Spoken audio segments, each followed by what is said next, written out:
غریب صحابہ نبی صلی اللہ علیہ وسلم کی خدمت میں آئے، عرض کیا یا رسول اللہ ذہب اہل الدثور بالاجور، یا رسول اللہ مالدار صحابہ دولت میں تو ہم سے آگے تھے ہی، ہمیں اس پہ کوئی اعتراض نہیں ہے کیونکہ مرنے کے بعد سب کیا ہو جائے گا، دولت غربت سب برابر، اعمال پہ جنت ملے گی، لیکن یہ لوگ تو اعمال میں بھی ہم سے آگے نکل گئے۔ بھائی دیکھو صحابہ کو یہ نہیں غم تھا کہ ان کو دولت زیادہ ملی ہمیں دولت کم ملی، کوئی بات نہیں، مرنے کے بعد سب کیا ہے، تھوڑے دن کی کہانی ہے۔ دولت مند کی لاش پہ بھی اتنے ہی کیڑے ہوتے ہیں جتنے غریب کی لاش پہ، بلکہ دولت مند کی لاش پہ تھوڑے زیادہ ہوتے ہیں، اس نے پیزے برگر فل کارب ڈائٹ زیادہ کھائی ہوئی ہوتی ہے، اور کیڑوں کو فل کارب ڈائٹ تھوڑی زیادہ پسند ہے، میٹھے پہ زیادہ آ جاتے ہیں۔ میرا رپورٹیں غلط بھی ہو سکتی ہے بھائی، خیر۔ تو غریب کی تو لاش بھی سوکھی سوکھی سی ہوتی ہے، کیڑے بھی کہتے ہیں کہ یار کوئی خاص چیز کھانے کو مل نہیں رہی ہے۔ تو صحابہ کو یہ نہیں تھا کہ ابو بکر عثمان رضی اللہ عنہما ان کو اتنی دولت اور ہم غریب، نہ، ان کو یہ تھا کہ یا رسول اللہ دوڑ کا میدان آخرت ہے نا، تو مسئلہ تو یہ ہے کہ دولت مند تو آخرت میں بھی ہم سے آگے ہے۔ نبی نے پوچھا کیوں کیسے؟ کہا یا رسول اللہ ہم جہاد کرتے ہیں، مالدار لوگ بھی جہاد کرتے ہیں، اس میں ہم دونوں کیا ہو گئے، برابر۔ ہم حدیث کا مفہوم پیش کر رہا ہوں، ہم تہجد پڑھتے ہیں، مالدار لوگ بھی تہجد پڑھتے ہیں، اس میں ہم دونوں کیا ہو گئے، منہ سے بولنے پر گورنمنٹ کی طرف سے پابندی نہیں، ہم دونوں کیا ہو گئے، برابر۔ اور رشتہ داری جوڑنا، جتنی نیکیاں وہ بھی کرتے ہیں ہم بھی کرتے ہیں، لیکن ایک نیکی وہ کرتے ہیں ہم وہ نہیں کرتے، وہ اللہ کی راہ میں خوب خوب خرچ کرتے ہیں، مسجدوں میں بھی، تعلیم پہ بھی، مدرسوں میں بھی، جہاد میں بھی، ہر جگہ۔ ہم تو ہمارے پاس تو پیسے ہی نہیں ہے، گھر میں کھانے کو مسئلے ہیں ہمارے ساتھ، تو یہ تو اس عمل میں آگے نکل گئے ہم سے۔ تو فکر دیکھو کس چیز کی ہو رہی ہے صحابہ کو، فکر یہ ہو رہی ہے آخرت میں ہم سے آگے نکل گئے۔ تو آپ صلی اللہ علیہ وسلم نے فرمایا ٹھیک ہے میں تمہیں ایک ایسا عمل بتاتا ہوں، وہ عمل تم کر لو گے تو اجر میں مالداروں کے برابر۔ آپ نے ان کو تسبیحات بتائیں، ذکر اللہ بتایا، یہ ذکر کثرت سے کیا کرو۔ جب مالدار صحابہ کو پتہ چلا نا تو انہوں نے بھی وہ تسبیحات پڑھنا شروع کر دی۔ تو پھر غریب صحابہ دوبارہ یا رسول اللہ، جب سے ان کو پتہ چلا انہوں نے بھی وہ عمل، اب دیکھو یہ مقابلہ ہو رہا ہے کہ نہیں ہو رہا، بھائی ہم آگے ہی رہیں گے آخرت میں بھی، یہ جذبہ انسان کا، تو یا یہ پسندیدہ ہے، اس میں آگے نکلو۔ تو مالدار صحابہ بھی نے بھی شروع کر دیا وہ عمل، تو نبی صلی اللہ علیہ وسلم کے پاس پھر مسکین صحابہ آئے، یا رسول اللہ وہ تو انہوں نے بھی عمل شروع کر دیا، تو آپ نے فرمایا ذالک فضل اللہ یؤتیہ من یشاء، بھائی اللہ کا فضل ہے، جس کو چاہتا ہے عطا کر دیتا ہے۔ اب اللہ تمہیں کوئی یہ تو نہیں کہ تمہاری نیکی کا تمہیں اجر نہیں دے رہا، اب ان کو اللہ نے زیادہ نواز دیا، وہ زیادہ کما لیں گے، تو یہ اب اللہ کا فضل ہے۔ یہ ایسا ہی ہے نا جیسے اللہ نے سید الانبیاء صلی اللہ علیہ وسلم کو نبی بنا دیا، تو مشرکین یہ کہا کرتے تھے کہ اگر اللہ نے نبی بنانا تھا تو فلاں کو کیوں نہیں بنایا، فلاں کو کیوں نہیں بنایا، محمد صلی اللہ علیہ وسلم کو کیوں بنایا؟ تو اللہ نے کیا جواب دیا قرآن میں کہ اللہ نے کسی کو غریب بنایا، کسی کو دولت مند بنایا، تو دولت مند بننا اور غریب بننا یہ تمہاری رائے پر نہیں ہے، یہ سلیکشن کس کی ہے، اللہ کی۔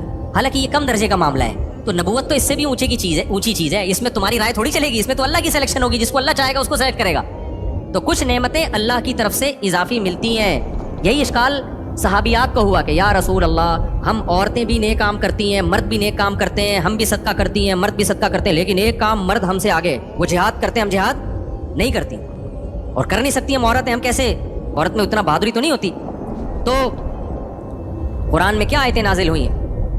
فرمایا وَلَا تَتَمَنَّوْا مَا فَضَّلَ اللَّهُ بِهِ بَعْضَكُمْ عَلَى بَعْضٍ، اللہ نے بعض کو بعض پر جو فضیلت دی ہے اس کی تمنا مت کرو، یہ گاڈ گفٹڈ ہے کچھ چیزیں، یہ دیکھو اللہ نے مجھے کتنی نعمتیں دی، اگر یہ کمپیئر کرنا شروع کر دیا اس کو یہ نعمت، تو پھر تو ساری زندگی احساس کمتری میں ہی۔ اللہ نے عورت پر یہ احسان کیا، اس کو انسان بنایا، عورت بنایا، یہ بھی تو اللہ کا احسان ہے نا۔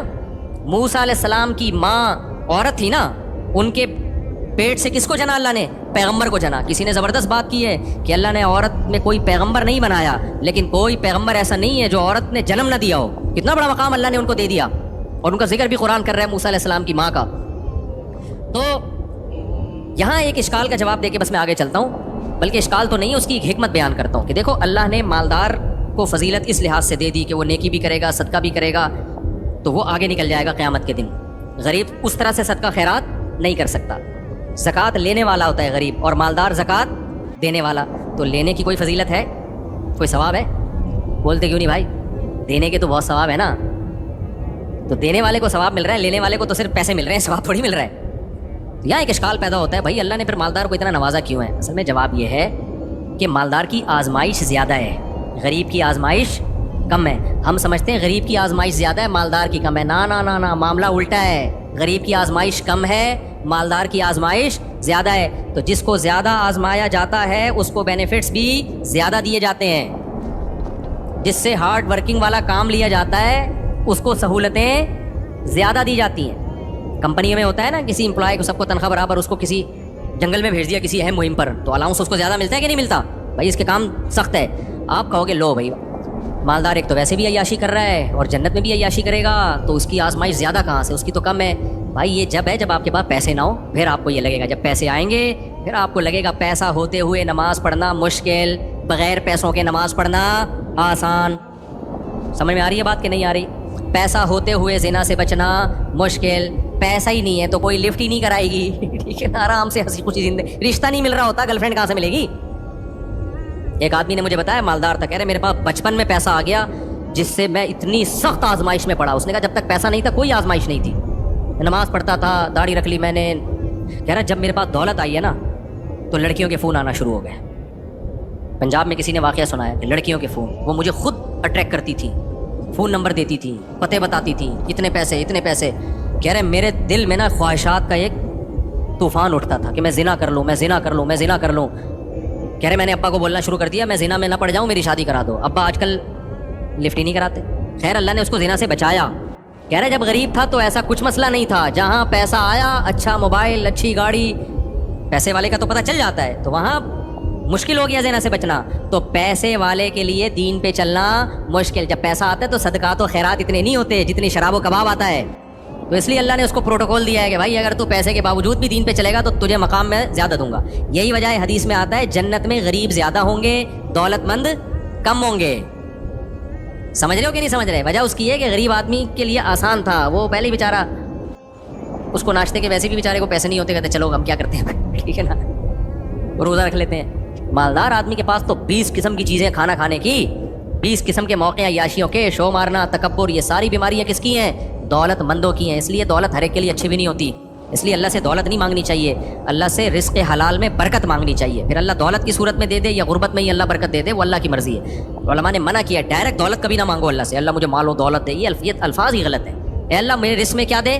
برکت دے. اب وہ اللہ کی مرضی. برکت کا مطلب خیر, رزق آئے خیر بن کے آئے. تو ورنہ خالی رزق آ گیا تو وہ تو بعض دفعہ قارون کے پاس پیسہ ہی تو تھا, برباد ہو گیا. فرعون کے پاس کیا تھا؟ پیسہ. اس پیسے نے کیا کر دیا؟ اس کی کھوپڑی کو خراب کر دیا. تو زیادہ تر پیسے والے ہی جہنم میں جائیں گے حدیث کے مطابق. تو ہم جو کہتے ہیں نا میرے پاس اتنا پیسہ, تو صحابہ کو غم یہ نہیں تھا ان کے پاس پیسہ کیوں ہے, صحابہ کو غم یہ تھا آخرت میں ہم سے آگے نکل گئے.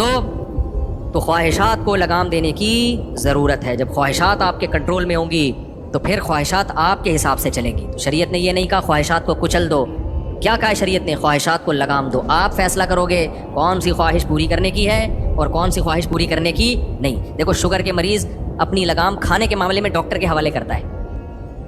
اس کو پتہ ہے میری شوگر ہائی رہتی ہے, تو اس کا دل تو چاہتا ہے 3 لڈو یہاں سے کھا لوں, 4 لڈو وہاں سے کھا لوں, ادھر سے جلیبی کھا لوں, وہ شہد کی بوتل کھا لوں, میں یہ بھی کھا لوں, یہ بھی کھا لوں. لیکن اس کو پتہ ہے بیٹا خواہشات کے پیچھے گئے تو ہو سکتا ہے یہ لڈو میری زندگی کا آخری لڈو ہو. اس کے بعد سویم پہ لڈو کھائے جا رہے ہوں میرے. تو لڈو نہیں کھاتے, چلو بریانی کھائیں گے سویم پہ. تو وہ ڈاکٹر سے پوچھتا ہے, ڈاکٹر صاحب لڈو کھا سکتا ہوں؟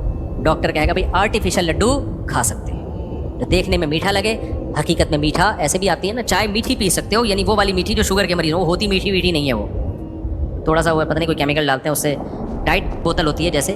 تو ڈاکٹر بتائے گا یہ خواہش, ہاں ڈاکٹر یہ نہیں کہے گا کھاؤ نہیں, ڈاکٹر کہے گا یہ کھاؤ یہ نہیں کھاؤ. اگر کوئی ڈاکٹر ایسا ہے کہ کھانا پینا ہی چھوڑ دو, پھر آپ وہ ڈاکٹر ہی چھوڑ دو گے, کھانا پینا نہیں چھوڑو گے.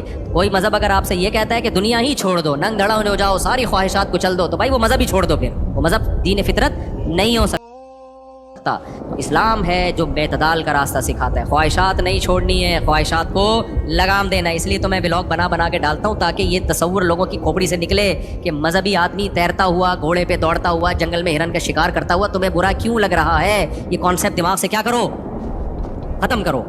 بہت نیگیٹو. ابھی میرے ہرن کا جو شکار کا جو ولاگ کیا نا اس پہ بہت نیگیٹو کمنٹس آئے ہیں, بہت زیادہ. ابے کیا کر رہے ہو بھائی, یہ مولویوں والی حرکتیں ہیں. بھائی مولوی کیا ہو گیا بھائی, مولویوں والی حرکتیں کوئی الگ سی نہیں ہوتی ہیں. جو بھی جائز حرکت ہے وہ سارے مولوی بھی کیا کر سکتے ہیں, کر سکتے, کوئی حرج نہیں ہے اس میں. تو جائز ہے یہ, تو جائز نہ جہاں نامناسب نہ ہو.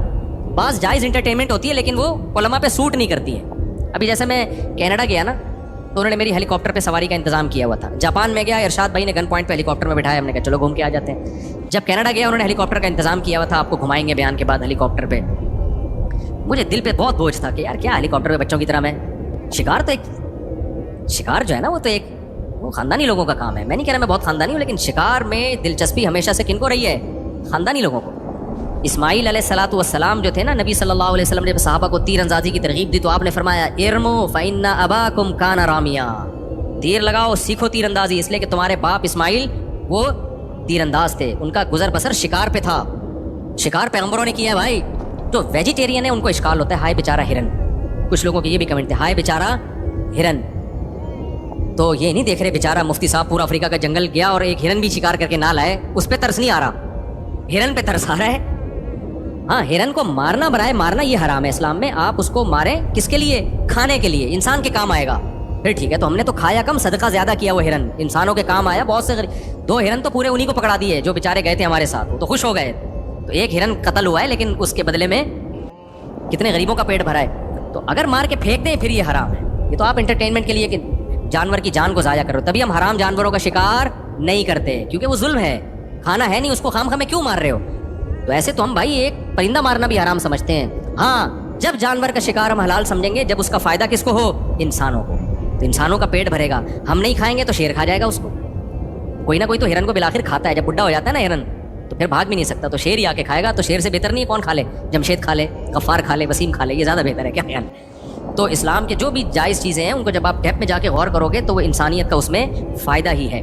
تو وہ ہیلی کاپٹر کا میں قصہ سنا رہا تھا, تو مجھے انہوں نے کہا کینیڈا میں آپ کے بیان کے بعد ہم نے ہیلی کاپٹر کی رائڈ رکھی ہے, تو بہت زیادہ ہے. پھر میں نے آخر میں کہا یار مجھے لگا تھا بیچاروں نے انتظام کیا ہے, تو میں نے کہا بھائی یہ رائڈ میں نہیں کروں گا, یہ بچوں کے کھیل ہیں, ہوا میں یوں پتنگوں کی طرح ہیلی کاپٹر میں اڑنا, اور میں نے کہا یہ اس میں مجھے دلچسپی بولو نہیں.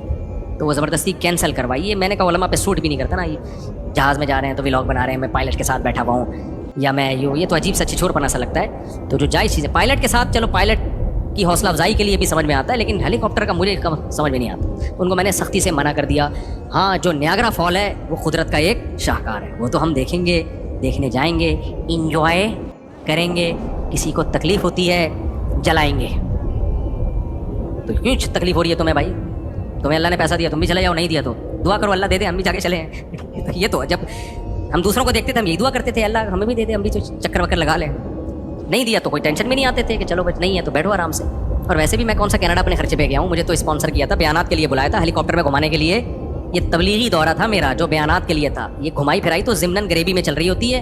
میرے بیرون ملک دورے تفریحی نہیں ہوتے, تبلیغی دورے ہوتے ہیں. اس تبلیغی دوروں میں بیچ میں وہ لوگ میری خوشی کی خاطر کچھ چیزیں ایڈ کر دیتے ہیں, تو اس پہ گورنمنٹ کی طرف سے کوئی پابندی نہیں ہے. اور مجھے جو انٹرٹینمنٹ کا جو شوق ہے وہ بڑا اچھی قسم کے شوق الحمدللہ پالے میں. مثال کے طور پر میں جب کینیڈا گیا نا تو نارتھ پول ہم نے سفر کیا ہے, جہاں 6 مہینے دن اور 6 مہینے رات ہوتی ہے, بالکل دنیا کا آخری کنارہ. میں نے کہا یہ لازمی جائیں گے, اور وہ 3 فلائٹیں, اس کا میں نے بڑا خاندانی ولاگ بنایا ہے, وہ آپ دیکھیے گا, لازمی مزہ آئے گا انشاءاللہ. کیونکہ یہ ایک دنیا کا کنارہ دیکھنے کا کس کو شوق نہیں ہے بھائی؟ نارتھ کا and of the world, Norway میں بھی ہے, وہاں بھی انشاءاللہ اللہ نے توفیق دی تو جاؤں گا. خیر, تو اصل بات جو چل رہی تھی میں اسی کی طرف آتا ہوں. کیا بات چل رہی تھی؟ دائیں بہت ہو گئی ہے. تو خواہشات کو کیا کرنا ہے؟ کنٹرول. حلال اور حرام میں فرق. تو یہی قرآن کی دعوت ہے کہ انسان جلباز ہے, وہ حلال و حرام میں فرق کیے بغیر, یہ دیکھے بغیر کہ اس کا مجھے فائدہ ہوگا یا نقصان ہوگا, بے لگام ہو کر خواہشات کے پیچھے بھاگتا چلا جا. جیسے کسی ٹھرکی کو کوئی لڑکی نظر آ جائے نا, کوئی خوبصورت سی لڑکی, بس آج کل نوجوان یہی کر رہے ہیں, بیٹھے ہوئے ہوں گے کہیں. ایک حکیم صاحب نے مجھے بتایا, اللہ ان کی مغفرت فرمائے, ویسے تو ابھی زندہ ہیں لیکن بوڑھے ہو گئے, کسی کو پتہ نہیں چلے گا کس کی بات کر رہا ہوں.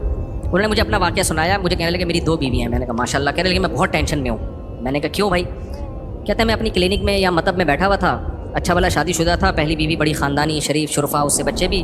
تو یہاں سے کوئی لڑکی خوبصورت سی گزر کے گئی اپنی ماں کے ساتھ, اللہ معاف فرمائے. اب کسی کو پتہ تھوڑی ہے کس کی بات کر رہا ہوں, اس لیے کوئی غیبت نہیں ہے. کہہ رہے ہم میں ایسی ٹھڑک, ہم بھی پیچھے پیچھے نکل لیے. کہہ رہے بڑی خوبصورت سی کوئی جا رہی تھی, بے پردہ سی تھی, بال وال کھلے ہوئے, بڑی ماڈرن ٹائپ کی. تو کہہ رہے مجھے بڑی اچھی لگی, میں یہیں کوئی ماجون کھا کے اللہ معاف فرمائے بیٹھے ہوئے ہوں گے. تو کہہ رہے مجھے نظر آئی تو ٹھڑک نکل لی, ہم بھی پیچھے. ابے تو آپ کوئی خاندان دیکھو اس کا. کہہ رہے جاتے جاتے میں نے اس کا گھر تلاش کر لیا, بس اٹریکشن روڈ پہ پسند آ گئی. تو میں نے پیغام بھیجا, پیسہ ویسا دیکھ کے انہوں نے شادی کر دی. وہ اتنی بد اخلاق نکلی, کہہ رہے میرا تو سر گنجا ہو گیا اس کی وجہ سے, کبھی منہ سے تمیز سے بات کرتی نہیں, عذاب میں آ گئی ہے زندگی. تو میں نے کہا حکیم صاحب یہ کون سا طریقہ ہے یار, کوئی روڈ پہ چلتی ہوئی لڑکی جا رہی ہے پیچھے نکل رہی ہے اس کے. تو یہ ہے خواہشات بے لگام, جہاں دل چاہ رہے وہاں نکل لیے. ہمارے ایک استاذ کراچی کے کسی علاقے میں تھے, علاقے کا نام نہیں بتاؤں گا, امام تھے وہ مسجد کے. تو کہنے لگے میں امام تھا تو وہاں اللہ معاف فرمائے, کہہ رہے ہیں وہ خاص علاقہ ہے, بہت ہی عجیب قسم کے وہاں کا کلچر ہے. کہتے ہیں میں نے وہاں کے بوڑھوں کو دیکھا, کوئی نماز روزہ نہیں, ایسے ٹھرکی بوڑھے, یہ ان کے الفاظ ہیں, ہمارے حدیث کے استاذ تھے وہ. کہتے ہیں ایسے ٹھرکی بوڑھے بیٹھے رہتے تھے پھڑے پہ نا, باہر ہوٹلوں پہ, کوئی کام دھندا نہیں ان کا, بس بیٹھے ہوئے ہیں, چائے چل رہی ہے. کہہ رہے ہیں ادھر سے کوئی عورت آتی ہوئی نظر آتی نا, اس کو دیکھتے وہ, اور وہ دیکھتے دیکھتے دیکھتے جب تک گلی کے پار اس کا دوپٹہ بھی نظر آنا بند ہو جاتا نا, وہ دوپٹہ بھی نظر, وہ پورا سارے مل کے اس کو دیکھ رہے ہوتے. کہہ رہے سارا دن یہی کام تھا ان کا, ادھر سے کوئی پھر دیکھا آ رہی ہے تو سارے یوں شروع. تو کہہ رہے میں ان کے منہ کو دیکھتا تھا کہ یار تمہیں شرم نہیں آتی اس بڑھاپے میں. یہ ہے خواہشات کا بے لگام ہونا. اور بوڑھے ہیں وہ تو پیچھے جا بھی نہیں سکتے نا, وہ حکیم صاحب تو اس وقت جوان تھے, نکل لیے پیچھے, یہ تو جا بھی نہیں سکتے, بس دیکھنا ہی پڑی ہے, اور کیا کریں گے بیچارے, اتنے بوڑھے ہو گئے, دیکھ کے خوش ہو رہے ہیں. تو جب انسان میرے بھائی خواہشات بے لگام ہو جاتی ہے, اس کی زندگی بہت برباد. اپنی خواہشات کے لیے اپنے ہاتھوں سے اپنی خوشیوں کو آگ لگاتا ہے. اب ان بوڑھوں کا بیچاروں کا کیا, نہ اللہ کا نام لینے میں مزہ آئے گا ان کو, نہ نماز میں مزہ آئے گا, نہ فجر میں, نہ ظہر میں, نہ تہجد میں, نہ تلاوت میں, نہ دعاؤں میں. ان منحوس گناہوں کی وجہ سے اللہ دعاؤں کی لذت چھین لیتے ہیں, ذکر کی لذت چھین لیتے ہیں, تلاوت کی لذت. ہمارے بوڑھے جو مسجدوں میں آتے ہیں, کیسا ان کے چہرے پہ رونق ہوتی ہے, آ کے بیٹھ جاتے ہیں نمازوں سے آدھا گھنٹہ پہلے, ذکر کر رہے ہیں, اللہ کا نام لے رہے ہیں, دعائیں مانگ رہے ہیں, کتنی ان کے چہرے پہ ایک نور آ جاتا ہے. اس سے دل چاہتا ہے ان سے دعا کرواؤ, ان سے دم کرواؤ. اور ایک وہ ٹرکی ٹائپ کے ہوتے ہیں, بیٹھے ہوئے ہیں سارا دن, کیسی ان کی زندگی دیکھ کے لگ رہا ہوتا ہے یہ پریشان ہے. تو اس لیے میرے بھائی اللہ نے فرمایا ان الانسان خلق ہلوعا, جل باز ہے, فوراً خواہشات کے پیچھے بھاگتا ہے. اب اس بوڑھے کو یہ تو چاہیے تھا نا, جو دیکھ رہے ہیں یہاں سے وہاں تک, یار نوجوان بھی ہمیں دیکھ رہے ہیں, وہ کیا بولیں گے اس بڑھاپے میں آپ کیا کر رہے ہو, تھوڑا سا نظر کو جھکا لو, لیکن بریکیں کیا ہو گئی ہیں, فیل.